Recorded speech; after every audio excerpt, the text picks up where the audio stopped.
बहन जी तक पहुंची जनता की मांग, चंद्रशेखर आजाद भी हो गए तैयार। 9 अक्टूबर से बदल जाएगी देश की राजनीति, बहेगी दलित प्रेम की बयार। रैली के बाद होगा नदी के 2 किनारों का मिलन, विपक्ष हुआ होशियार। 9 अक्टूबर का दिन क्या इस देश की राजनीति में एक नया अध्याय लिखने जा रहा है, और काशीराम की पुण्यतिथि पर वो होने जा रहा है जिसकी कल्पना न बीजेपी कर रही थी और न ही सपा ख्वाबों में वो बात सोच पाती, क्योंकि सबको लगता है कि दुनिया इधर से उधर हो जाए, लेकिन चंद्रशेखर आजाद और बहन जी कभी साथ नहीं आएंगे। लेकिन उनको ये जानकारी नहीं थी कि एक तरीका है जो दोनों को करीब भी ला सकता है और दोनों के लिए नए रास्ते भी खोल सकता है। आपको याद होगा, एक दिन चंद्रशेखर आजाद ने बीच इंटरव्यू में बीएसपी के ऑफिस में फोन करके बहन जी से मिलने की अर्जी लगा दी थी।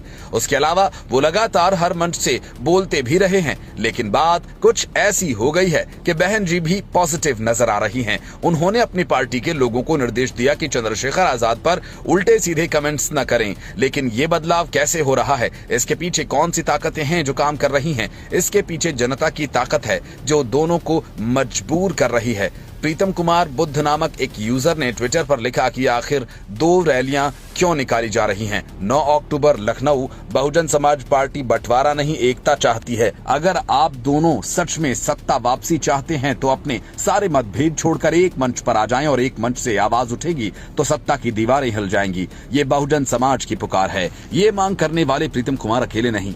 आप जमीन पर जाकर जितने भी बहुजन समाज के लोगों से बात करेंगे वो इस बात से इत्तेफाक रखेंगे, यहाँ तक कि जो लोग पार्टी से जुड़े हैं और अपने आप को चमकाने के लिए एक दूसरे की बुराई करते हैं, वे भी कैमरे के बाद इस बात की सहमति जताते हैं। लेकिन क्या वाकई 9 अक्टूबर को ऐसा होने जा रहा है, या हो सकता है? होने को तो कुछ भी हो सकता है। ये राजनीति है, यहाँ कभी किसी भी संभावना को दरकिनार नहीं किया जा सकता। जब सपा और बसपा का गठबंधन हो सकता है, बीजेपी और पीडीपी का गठबंधन हो सकता है, तो बहुजन समाज पार्टी और आजाद समाज पार्टी साथ क्यों नहीं आ सकते? लेकिन ये काम आसान नहीं, क्योंकि बहन जी के कई करीबी ऐसा नहीं चाहते। इसके पीछे उनकी अपनी महत्वाकांक्षाएं हैं। जाहिर है, अगर इन दोनों पार्टियों का मिलन होता है तो चंद्रशेखर नंबर 2 नेता बनेंगे, और सतीश चंद्र मिश्र के अलावा आकाश आनंद ये कभी नहीं चाहेंगे।